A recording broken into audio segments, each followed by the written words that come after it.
जो बनने से उत्तर प्रदेश की सियासत को लेकर चुनावी नतीजे सामने आने के बाद पहली बार मीडिया के सामने आई बीएसपी सुप्रीमो मायावती ने अपनी बातों की शुरुआत बीजेपी पर आरोपों के साथ की।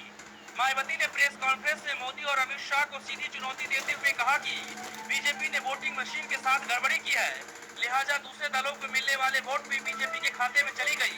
ये सरासर गलत है। बीजेपी ने लोकतंत्र की हत्या की है। मायावती ने कहा कि मुस्लिम बहुल इलाकों में बीजेपी को वोट मिला, ये बात हजम होने वाली नहीं है। देश के 5 राज्यों में हुए विधानसभा आम चुनाव के आज जो परिणाम दिखाए जा रहे हैं, उनमें से खासकर उत्तर प्रदेश व उत्तराखंड राज्य के चुनाव परिणाम बहुत ही ज्यादा चौंकाने वाले हैं तथा किसी के भी गले के नीचे से उतरने वाले नहीं हैं।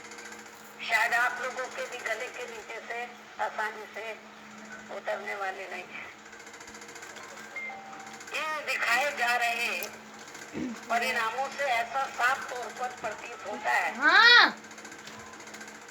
कि वोटिंग मशीन ने बीजेपी के सिवाय किसी दूसरी पार्टी के वोट को स्वीकार ही नहीं किया है, अधिकांश स्वीकार ही नहीं किया है, या फिर अन्य पार्टियों के वोट भी बीजेपी के ही खाते में चले गए। पार्टी द्वारा प्राप्त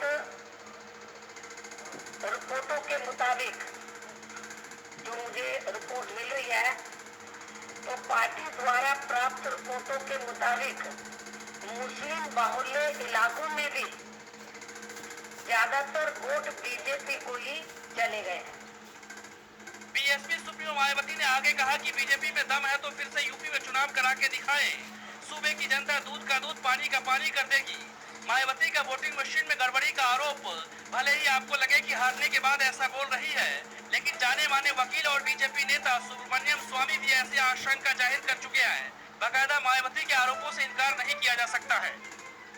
इलेक्ट्रॉनिक्स वोटिंग मशीन जो बनी है, उसमें जो माइक्रो कंट्रोलर है वो कौन बनाता है? वो जापान बनाता है, जापानीज कोई कंपनी बनाती है।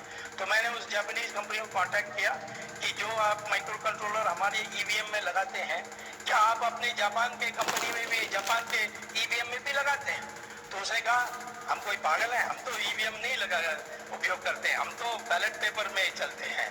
आपको आश्चर्य को, जापान बैलेट पेपर में है, अमेरिका बैलेट पेपर में है, इंग्लैंड बैलेट पेपर में है, अब जर्मनी सुप्रीम कोर्ट के आदेश के बाद वो भी बैलेट पेपर है। सिर्फ हमारे देश में ये इलेक्ट्रॉनिक मशीन की उपयोग की जा रही है। तब भी जब मैंने कोर्ट में केस डाली तो हाई कोर्ट ने पूछा मुझसे, कोई ऐसा आप सुझाव दे सकते हैं कि मशीन का भी उपयोग हो और धांधली भी ना हो? तो मैंने उनको कहा कि जैसे एटीएम मशीन में आप पैसा लेते हैं तो रिसीट आती है, वैसे वोट के लिए बटन दबाने के बाद एक रिसीट आनी चाहिए जिसमें लिखा होना चाहिए किसको आपने दिया, किसको आपने बटन दबाया, और उस चिट को बाहर ले जाना नहीं चाहिए, उसको बगल में एक बॉक्स में डाल देना चाहिए। उस बॉक्स में डालने के बाद जब कोई विवाद आती है तो उसी की वो पर्चा की गिनती होगी, मशीन में दोबारा बटन नहीं दबाई जाएगी।